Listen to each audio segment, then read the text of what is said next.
Godina Shawaa Bahaa Aanaa Boosatitti humnoota mootummaa namoota afurii hidhanii turan mana hidhaatii baasuun namoota 3 battalatti ajjeesuu jiraattonni himan.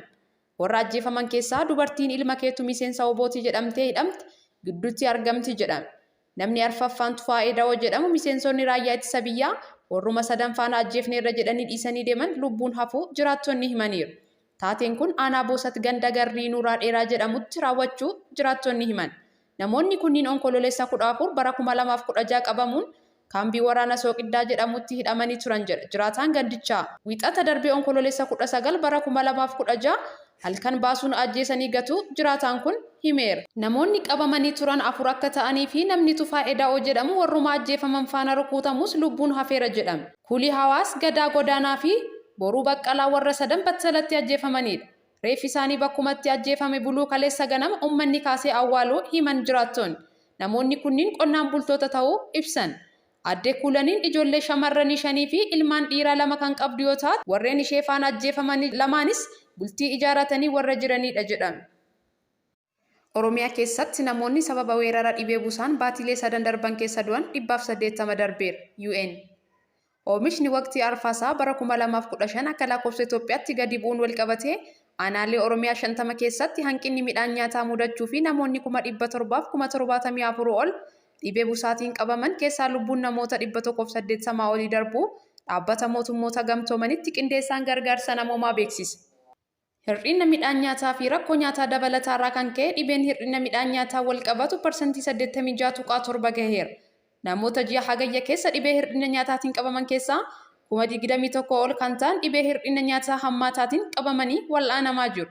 Kana malees naannoo Oromiyaatti namoonni 774 ol yookiin parsantii 15 godina Wallagga Lixaatti ji'oota waxabajjii hanga fulbaanaa gidduutti dhibee busaatiin qabamuu fi lubbuun namoota 180 darbuu ibseera. Ayatolaan Iraan biyyoonni Arabaa Israa'eliif nyaataa fi boba'aa akka hin ergineef akeekkachiisan. Hoogganaan olaanaan Iraan Ayatolaa Ali Hamiin biyyoonni Arabaa Israa'eliif nyaataa fi boba'aa erguurraa akka of qusataniif waamicha dhiyeessan. Hoogganaan olaanaan dhiibbaa guddaa uumuu danda'u kun hanga haleellaan Israa'el Gaazaa keessatti gaggeessaa jirtu dhaabbatutti biyyoonni oomisha isaanii erguurraa of qusachuu qabu jedhan. Haleellaa Gaazaa keessatti raawwatamaa jiru atattamaan dhaabbachuu qabu. Mootummaan abbaa irree warra Tsiyoonotaa kanaaf daandii nyaataa fi boba'aa geessu cufuu qabu jechuu isaanii TV'n biyyaalessaa Iraan gabaasa. Haleellaa tasaa Hamaas onkololeessa 7 raawwate hordofee Israa'el Hamaasiin lafarraa balleessuuf jecha Gaazaa qilleensaa fi lafoon haleeluu itti fufteetti. Torbaanota 3 darban keessa namoonni 8,000 ol ta'an Gaazaa keessatti ajjeefamuun gabaafameera. Dooniiwwan misaayilaa gara Galaana Diimaatti erguuf.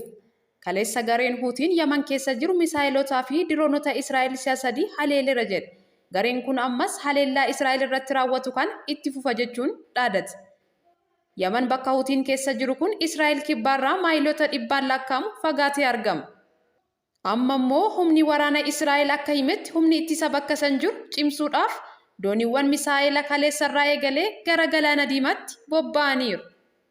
Roobii gara ganamaa humni waraana Israa'el diroonii dubbii barbaachaaf ergamte Galaana Diimaa keessatti qolatee karaa irratti hambiseera jedhe.